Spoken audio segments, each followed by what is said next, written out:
خدائی فیصلہ سنو، اللہ کے قرآن کا فیصلہ سنو، اللہ کے کلام کا فیصلہ سنو۔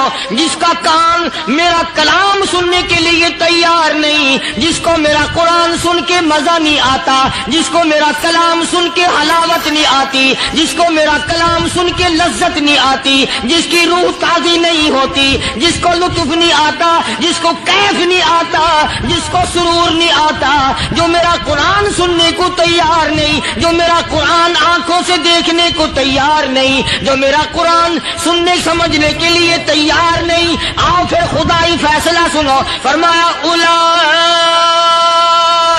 کالانعام، ہم نے فرمایا جمعے کا دن قیامت کی نشانی ہے۔ قیامت کا دن جس دن قائم ہوگا جمعہ ہی ہوگا۔ السلام علیکم بہنوں اور بھائیوں، شعبان کے مہینے کے دوسرے جمعے کی فضیلت ہے، ایمان تازہ کر دینے والا بیان ہے، بیان کو توجہ کے ساتھ سنیں۔ ہمارے چینل پہ نئے ہیں تو سبسکرائب کریں، لائک کریں، شیئر کریں، ایک ہمارا ماحول ہے، آپ ذرا توجہ فرمائیں۔ جمعے کے دن فلموں میں رش ہے، جمعے کے دن سینما کے ٹکٹ کا رش ہے، جمعے کے دن VCR بہت زیادہ چلتے ہیں، جمعے کے دن ٹیلی ویژن پہ بڑا رش ہوتا ہے، جمعے کے دن بدماشی ہے، جوا ہے، بے حیائی، زیادہ سے زیادہ بے حیائی جمعے کے دن ہوتی ہے۔ حالانکہ حضور کریم صلی اللہ علیہ وسلم نے فرمایا جمعے کے دن ایک گھڑی ایسی آتی ہے جو مانگو وہی ملتا ہے، جس حال میں کچھ کوئی مشغول ہوگا وہی اس کی زندگی کا مستقل ذریعہ بن جائے گا۔ کون سمجھائے تمہیں؟ کس کے اندر طاقت اور جرت ہے کہ قوم کے دھارا پھیر سکے اور قوم کے رخ کو پھیر سکے؟ کون پھیر سکتا ہے؟ اس لیے قرآن کریم نے بار بار للکارا اور فرمایا افلم یہد لہم کم اہلکنا قبلہم من القرون، کرنے والوں، بدماشی کرنے والوں، بے غیرت کمینوں، بعد آؤ، جب میرا قہر جوش میں آئے گا پھر ایک دو کو نہیں، پھر بستی کی بستی، ملک کے ملک اجاڑ کے رکھ دوں گا۔ افلم یہد لہم کم اہلکنا قبلہم من القرون،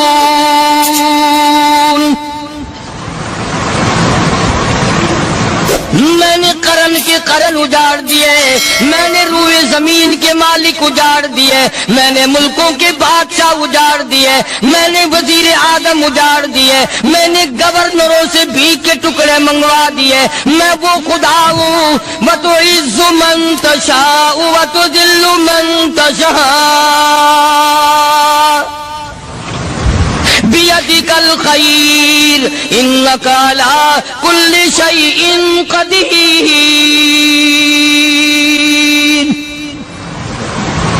سارا نظام میرے ہاتھ میں ہے، تبارک الذی بیدہ الملک، برکتیں میرے پاس ہے، رحمت میرے پاس ہے، خیر میرے پاس ہے، بھلائی میرے پاس ہے، سلامتی کے خزانے میرے پاس ہے، امن کے خزانے میرے پاس ہے۔ وَهُوَ عَلَىٰ بِيَدِهِ الْمُلْكُ، ملک میں راج میرا، وَهُوَ عَلَىٰ كُلِّ شَيْءٍ قَدِيرٌ۔ ذرے ذرے پہ قبضہ میرا، پتے پتے پہ قبضہ میرا، پہاڑ کی ایک ایک کنکر پہ قبضہ میرا، سمندر کے قطرے قطرے پہ قبضہ میرا۔ تو ہوتا کون آ کر کرنے والا؟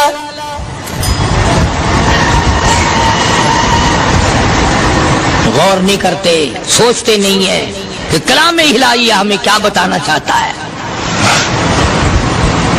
جناب عثمان رضی اللہ تعالیٰ عنہ فرماتے ہیں اور لوگوں، میں نے ساری زندگی گزار دی اسلام کے بعد، جس دن سے میں نے کلمہ پڑھا آخری دم تک کوئی جمعہ ایسا نہیں، کوئی جمعہ ایسا نہیں گزرا اللہ کے نام پر میں نے ایک غلام خرید کے آزاد نہ کیا ہو۔ پہلے لوگ بھی جمعے کے دن درود پاک کی کثرت کرتے تھے، خیرات کیا کرتے تھے کہ 8 دن کا کفارہ ہو جائے، اللہ تبارک و تعالی راضی ہو جائے۔ آج کے دن قیامت آئے گی، نہ جانے میرا کیا حال بنے گا، کن لوگوں میں میرا شمار ہوگا۔ مدنی کریم صلی اللہ تعالی علیہ وسلم کا دربار لگا ہوا ہے،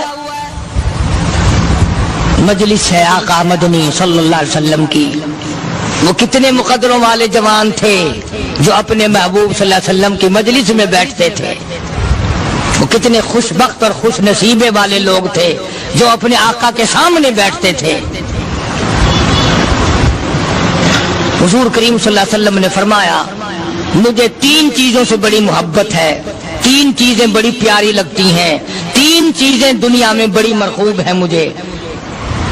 فرمایا ایک نماز میری آنکھوں کی ٹھنڈک ہے۔ سرکار کی پسندیدہ بات سنو، فرمایا نماز میری آنکھوں کی ٹھنڈک ہے، جو نماز پڑھتا ہے وہ میری آنکھوں کو ٹھنڈا کرتا ہے، جو نماز نہیں پڑھتا کیا مطلب وہ مجھے رنج دیتا ہے۔ اور جامع ترمذی میں ایک حدیث موجود ہے، ارشاد ہے حضور کریم سب کہہ دو صلی اللہ علیہ وسلم کا، فرمایا کہ ہر پیر کے دن، ہر جمعرات کے دن ہر امتی کا نامہ اعمال میرے سامنے پیش کیا جاتا ہے، ہر امتی کا اعمال نامہ سرکار کے سامنے کر دیا جاتا ہے، تیرے فلاں امتی کا یہ عمل ہے۔ ذرا مسجد میں بیٹھے ہو، قبلے کی طرف منہ کیے بیٹھے ہو، لوگوں سوچو تو صحیح ہمارے اعمال نامے دیکھ کر آقا کو کتنا رنج ہوتا ہوگا، ہمارے کردار دیکھ کر، ہماری روسیائی کو دیکھ کر آقا کو کتنا رنج پہنچتا ہوگا صلی اللہ علیہ وسلم۔ ارے ہم نے حضور کی ذات اقدس کو رنج پہنچایا، پریشانی پہنچائی، تکلیف پہنچائی، پرواہ نہیں کرتے نمازوں کی، نوجوان بھی بوڑھے بھی حج کر کے بھی نماز پڑھتے لوگ، اور اب تو ویسے بھی دانا بینا لوگ ہیں۔ تو آپ نے ارشاد فرمایا کہ میری آنکھوں کی ٹھنڈک نماز میں ہے، 3 چیزیں مجھے پیاری ہیں پوری دنیا میں، 3 چیزیں پسندیدہ ہیں میری۔ سب سے پہلی فرمایا نماز میری آنکھوں کی ٹھنڈک ہے، قرۃ عینی فی الصلاۃ او کما قال النبی صلی اللہ علیہ وسلم۔ فرمایا جس امتی کا یہ دل کرے کہ میں نبی کی آنکھ ٹھنڈی ہو، اسے چاہیے کہ نماز پابندی سے پڑھے۔ دوسرا فرمایا وفادار عورت مجھے بڑی پسند ہے، حضور کریم صلی اللہ علیہ وسلم نے فرمایا وفادار عورت، ہائے ہائے ہماری ماؤں سے زیادہ وفادار کون ہوں گی؟ جناب عائشہ صدیقہ رضی اللہ تعالیٰ عنہ فرماتی ہیں کالی کملی والے کے گھر میں 3 مہینے چولہے میں آگ نہیں جلتی تھی۔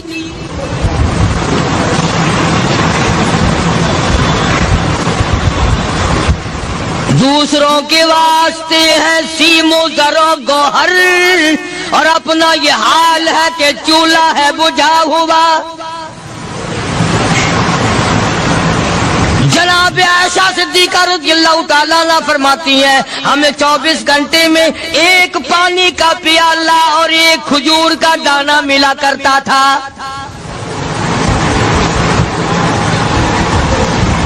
کبھی اپنی ماہوں کی خوراک تو دیکھو، خرچہ تو دیکھو، اور اگلی بات سنو تو حیران ہو جاؤ۔ جناب عائشہ صدیقہ رضی اللہ تعالیٰ عنہ فرماتی ہیں اس پیالے اور کھجور کی قدر بھی تب ہوئی جب وہ بھی نہ ملی۔ پیسوں کو برباد کرنے والوں، بے قدری کرنے والوں، ذرا سوچو تو صحیح کہ کیا گھر ہے محمد عربی سب کہہ دو صلی اللہ علیہ وسلم کا۔ اسی گھر سے خیر و برکت ملی صحابہ کرام کو، لیکن دنیا نہ تھی، بلڈنگ نہ تھی، کوٹھی نہ تھی، بنگلہ نہ تھا، چہل پہل نہ تھی۔ اچھا ایک بات اور آج یاد کر کے لے جاؤ، یہ تو مجبوری ہوئی نا، یہ تو ایک مجبوری ہوئی، پریشانی ہوئی، محتاجی ہوئی کہ پانی کا 1 پیالہ اور 1 کھجور کا دانہ ملتا تھا۔ اور اگلی بات سنو تو حیران ہو جاؤ، مجبوری اور چیز ہے، اختیار سے کرنا اور چیز ہے۔ جناب فاروق اعظم رضی اللہ تعالیٰ عنہ کی حکومت ہے، عائشہ صدیقہ رضی اللہ تعالیٰ عنہ سال کا خرچہ 12,000 روپیہ بوری میں بھر کر حضرت عمر نے حضرت عائشہ کے گھر پہنچا دیا، لو تمہارا یہ سال کا خرچہ آ گیا۔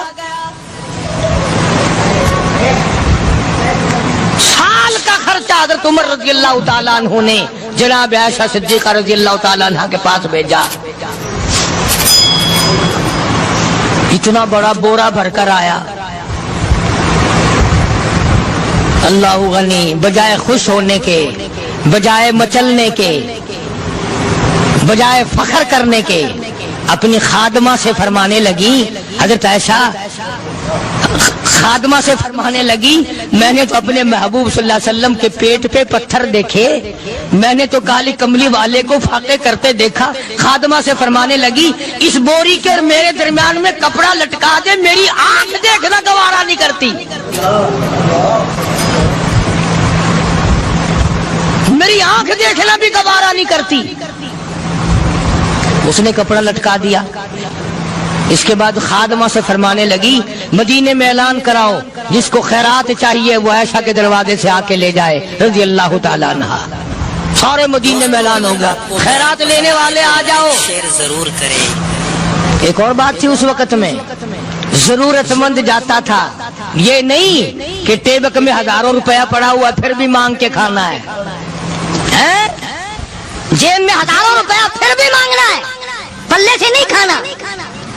کہ جتنے بھیک مانگے ہیں نا، بھیک مانگنے والے، 1 کروڑ روپیہ دے دو انشاءاللہ شام کو پھر بھی مانگے گا. اس کے مقدر میں بھیک مانگنا ہے.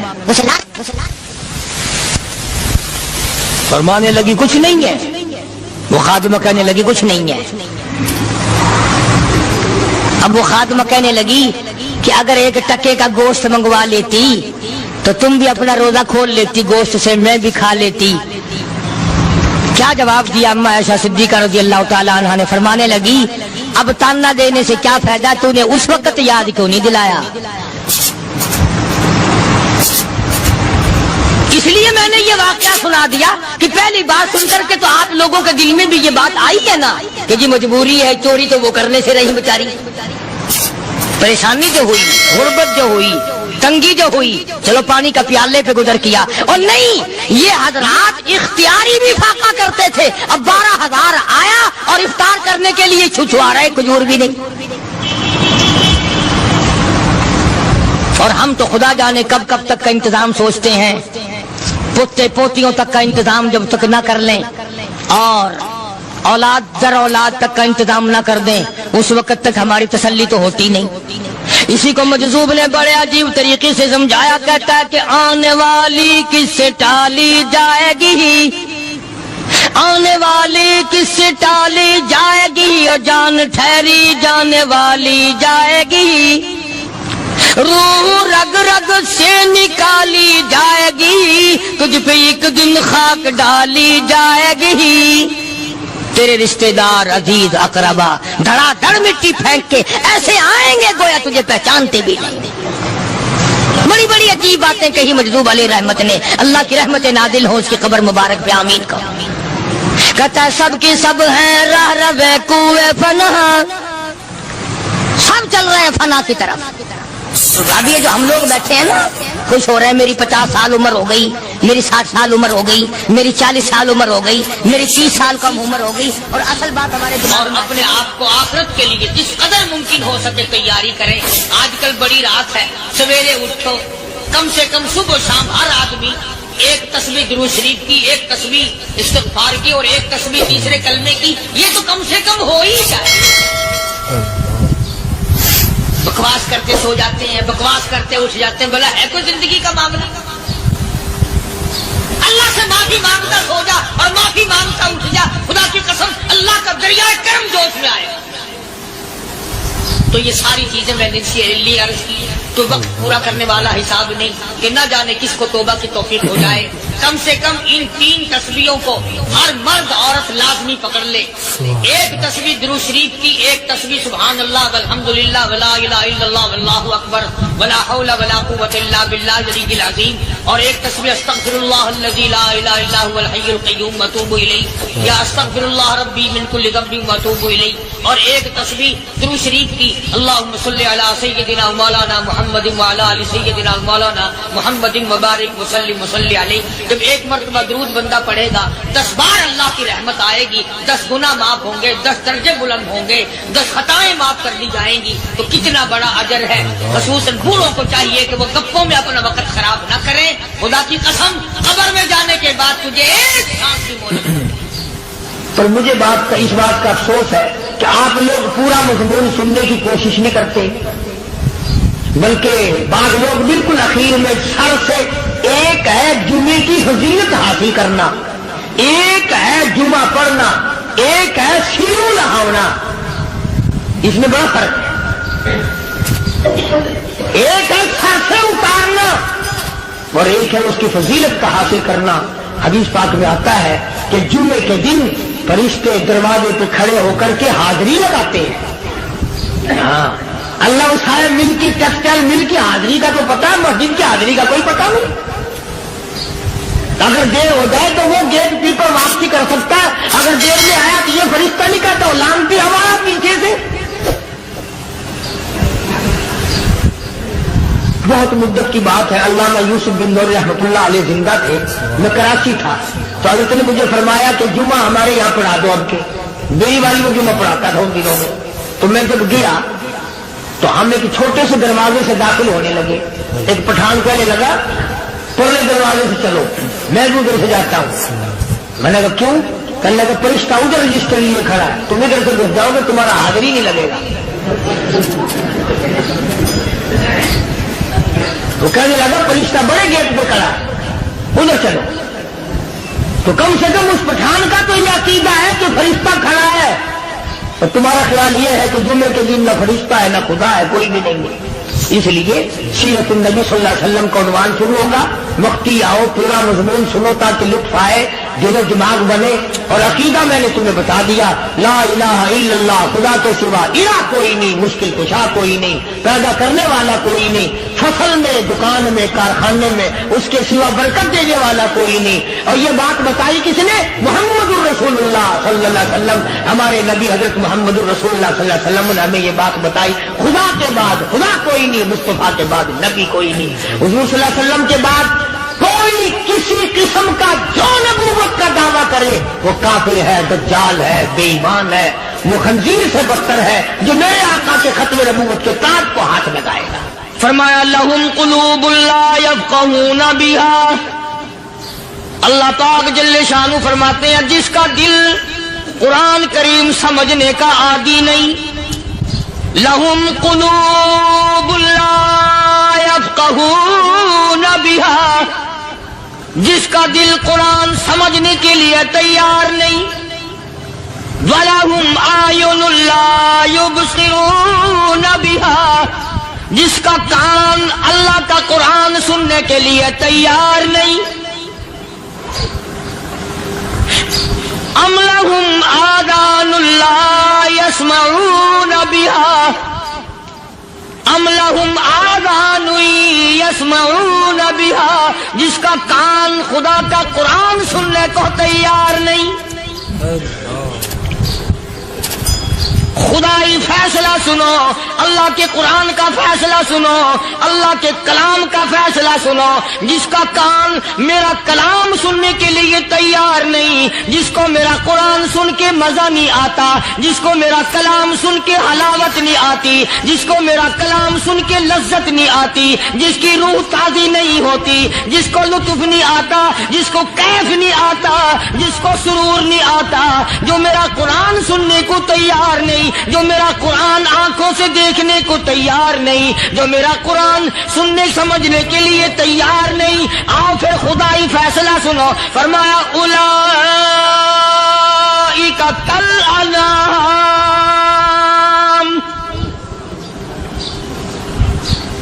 میرا فیصلہ نہیں، کسی پارٹی کا فیصلہ نہیں، کسی فرقے کا نہیں، کسی طبقے کا نہیں، کسی جماعت کا نہیں۔ فرمایا اولئک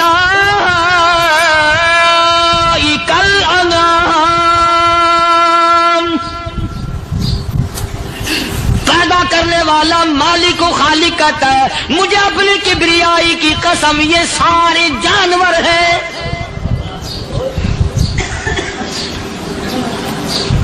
یہ سارے کے سارے جانور ہیں، یہ درندے ہیں جو ایک دوسرے کو چیر پاڑ کر کھاتے ہیں، یہ درندے ہیں جو ایک دوسرے کا خون پیتے ہیں۔ فرمایا بل ہم اضل، جانوروں سے بھی بدتر۔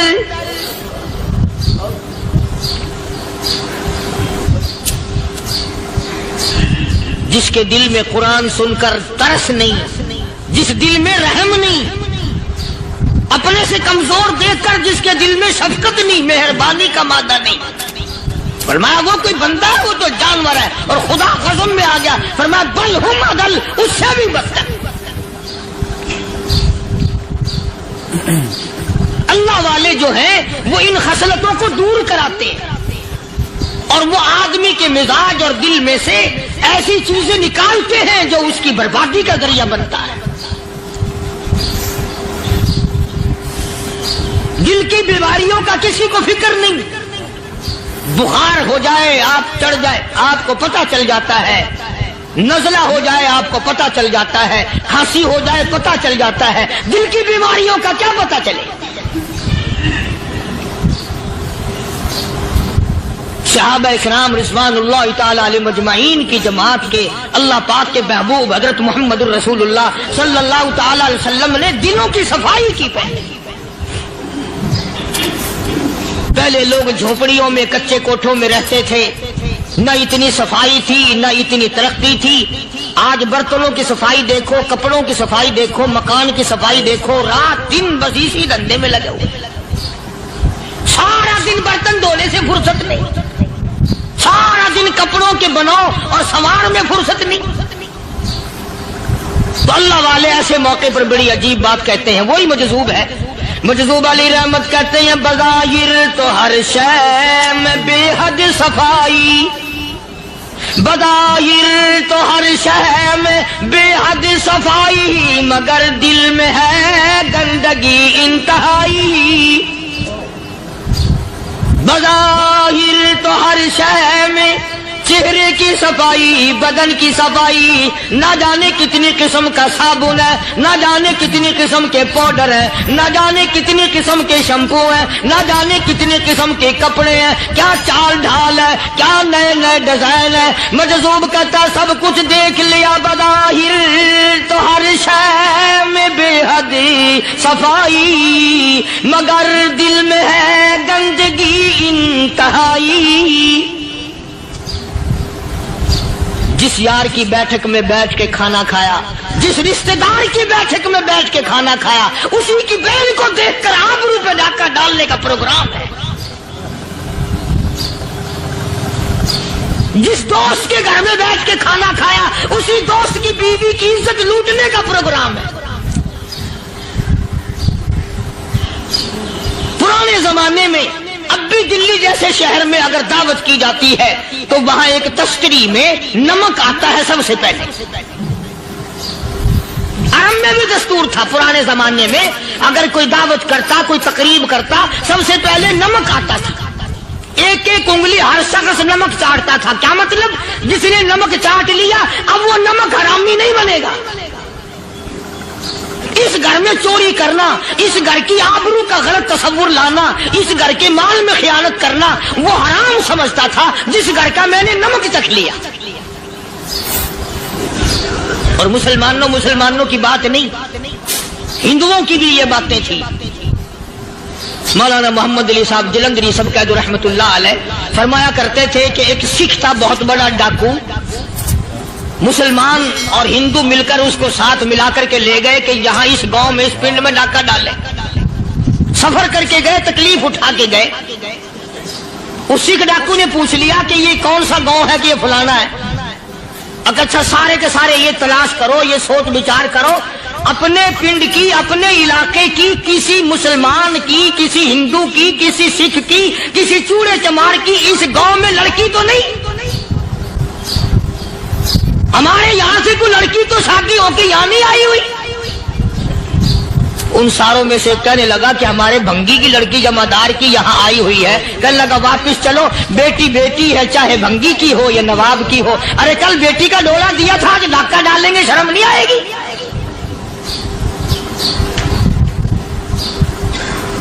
آج وہ تصور کہاں چلے گئے؟ اور ہم سب روتے پھرتے ہیں سکون نہیں، سکون نہیں، اطمینان نہیں۔ ارے اطمینان آئے گا کیسے؟ ہمارے دل بے ایمان ہے، نیتیں خراب ہے، آئے گا کہاں سے؟ صحابہ کرام رضوان اللہ تعالی علیہ مجمعین کی جماعت نے اس قدر اس بات پہ محنت کی اور کوشش کی کہ غلط لقمہ بھی پیٹ کے اندر نہ چلا جائے۔ چنانچہ میں علی الاعلان کہتا ہوں 1,29,000 صحابہ کرام کالی کملی والے کے دیوانے اور پروانے، حضور کے یار جانثار، حضور کے ساتھ فاقہ کھانے والے، فاقوں مرنے والے، پتھر کھانے والے، اپنے بچوں کے ٹکڑے ہوتے ہوئے دیکھ کر لا الہ الا اللہ محمد الرسول اللہ کی صدا بلند کرنے والے صحابہ کرام کا یہ حال تھا۔ پیدل سفر کر کے جاتے تھے یہودی عیسائی، شام نکل گئے، فلسطین نکل گئے، ہندوستان آ گئے، 2 سال لگ جاتے تھے، اپنی جوان بیٹیوں کو مسلمانوں کے گھروں میں چھوڑ کے آ جاتے تھے۔ کبھی نگاہ نبوت نے جن کو رنگ دیا تھا، کبھی کسی صحابی پہ ذرہ برابر الزام نہیں لگا۔ ان یہودیوں کا، ان عیسائیوں کا یہ عقیدہ تھا کہ محمد صلی اللہ علیہ وسلم کے جو غلام ہیں ان کی نگاہ بھی پاک ہے، ان کے دل بھی پاک ہیں، ان کے ارادے بھی پاک ہیں، ان کے ہاتھ بھی پاک ہیں۔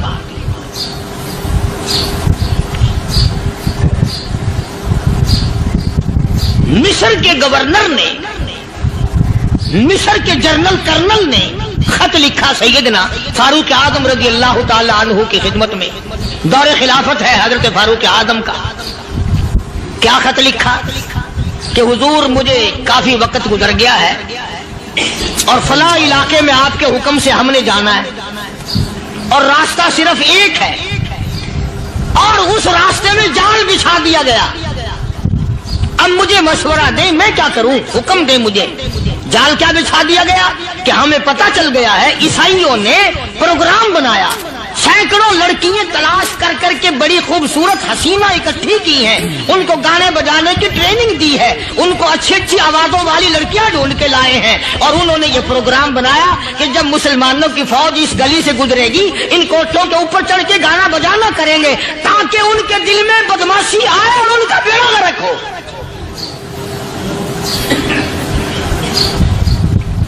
کبھی کافر کا یہ عقیدہ تھا کہ مسلمان کا دل بگڑا تو یہ گیا، اس کی نیت میں خرابی آئی اور یہ تباہ ہوا۔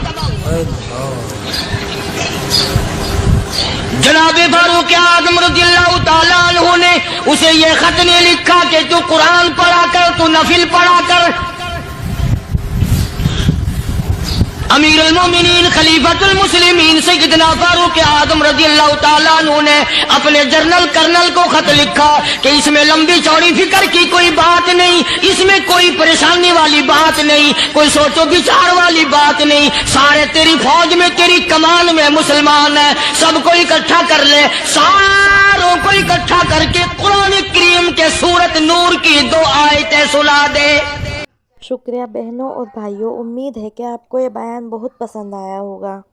کومنٹ میں بتائیں آپ کو یہ بیان کیسا لگا۔ ویڈیو کو لائک کریں، شیئر کریں، ہمارے چینل پہ نئے ہیں تو سبسکرائب کرنا نہ بھولیں۔ ملتے ہیں اگلے بیان کے ساتھ۔ السلام علیکم۔